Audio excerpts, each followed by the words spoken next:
Hey there, welcome back to another episode of the London Diaries. Come along with me as we explore the city this April. It was a weekend packed with good food, sunshine, and a bit of everything in between.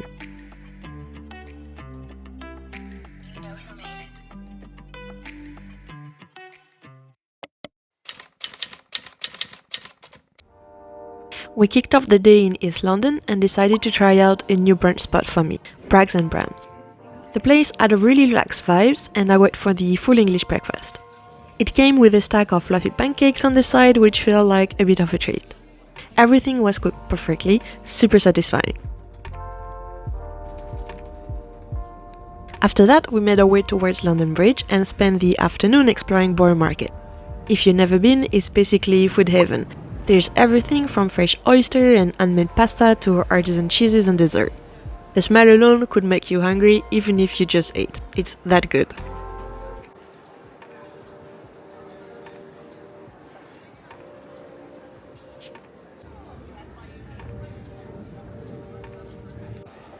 We started in the main market area and oh my god, it was packed, like full on weekend in London chaos.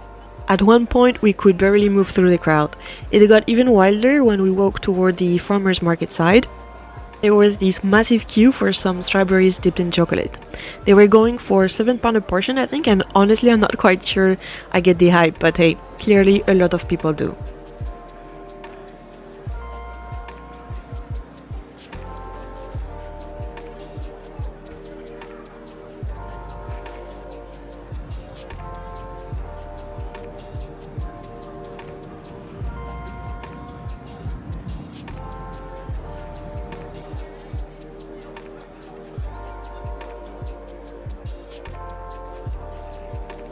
Thankfully, we found a few quieter alleys tucked away from the madness and browsed some of the smaller stalls.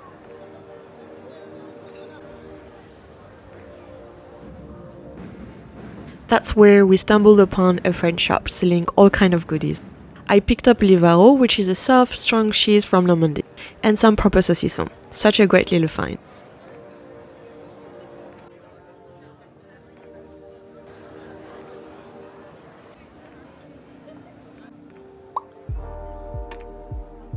After Borough Market, we wandered over to Borough Yards, which I think is fairly new. It still has a bit of that under construction feel with a few shops yet to open, but overall it was a really nice space to walk around and explore. Definitely has potential once it's full up and running. It was time for an early dinner and we finally went to Hawksmoor. I've heard so much about this steakhouse and it totally lived up to the hype. It's definitely on the pricier side, so more of a treat spot, but the food was amazing. The steak was cooked to perfection, the sides were spot on, just one of those meals where everything is right. If you love steak, I'd say it's well worth the splurge. On the way back home, we passed by the Golden Hinde. It's a full-scale replica of the first English ship to sail across the globe. Kinda cool to see that pop up out of nowhere right in the middle of the city.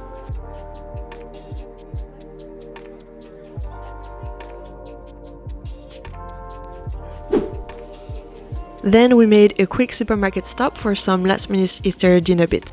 And I couldn't resist picking up some fresh tulips, it's just little things. Once we got home, I started prepping something cozy for Sunday morning, homemade brioche. Nothing fancy, but so satisfying to make from scratch. I started by mixing together milk, sugar, salt and 2 eggs, all at room temperature. Don't skip that part, it really helps everything blend better.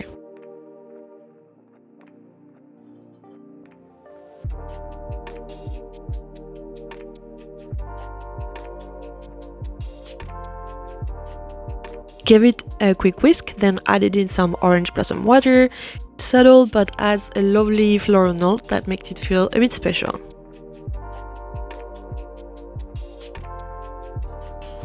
Then came the flour and I started kneading.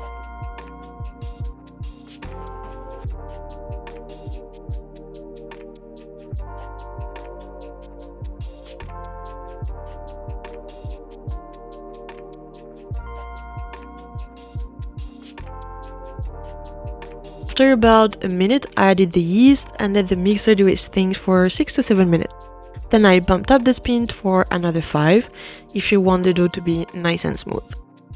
Next came the butter, soft and cut into chunks, added piece by piece until it was fully worked into the dough. Took another 8 minutes or so of kneading, but totally worth it. The dough was glossy and bouncy just how you want it. I shaped it into a bowl, covered it and let it rise for about an hour until it doubled in size. Once it was ready, I gently deflated it, rolled it out and divided it into 3 equal ropes. Then came the food part, breading it. I kinda fell here, but it's alright. Still was delicious. I transferred the bread to a loaf pan, let it rise for another 45 minutes, then brushed it with a beaten egg and pinch of salt for that golden shine.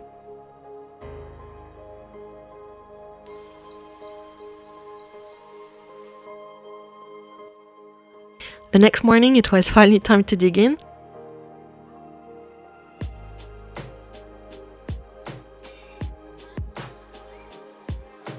Sliced the brioche and topped it up with Nutella, fresh strawberries and of course mini speckled eggs.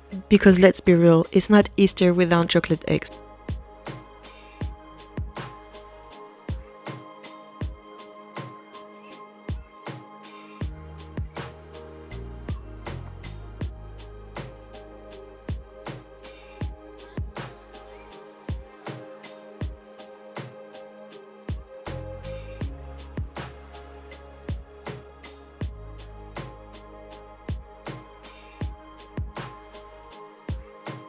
After breakfast, we headed out for a little stroll to soak up the sun.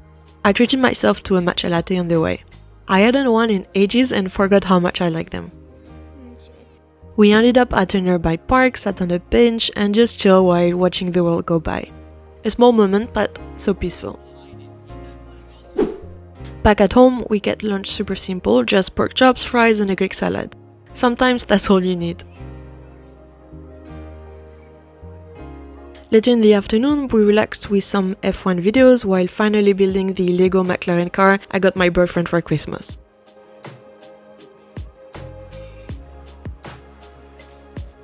It was surprisingly therapeutic until we realized we messed up a piece and had to backtrack. But overall it was really fun.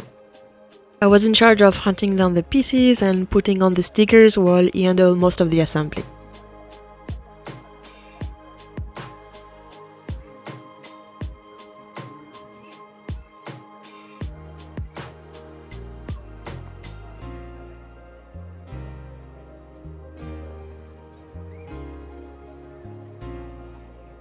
The finished car actually looked amazing, way more detailed than I expected. To wrap up the day, I put together an Apéritif-Style dinner using the saucisson and cheese we bought at Borough Market, plus a super fresh mozzarella and tomato salad. It was the perfect low effort, high reward kind of meal to end the weekend.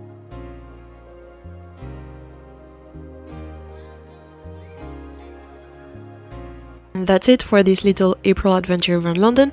I hope you enjoyed tagging along. Don't forget to give the video a thumbs up if you liked it, and I'll see you in the next one.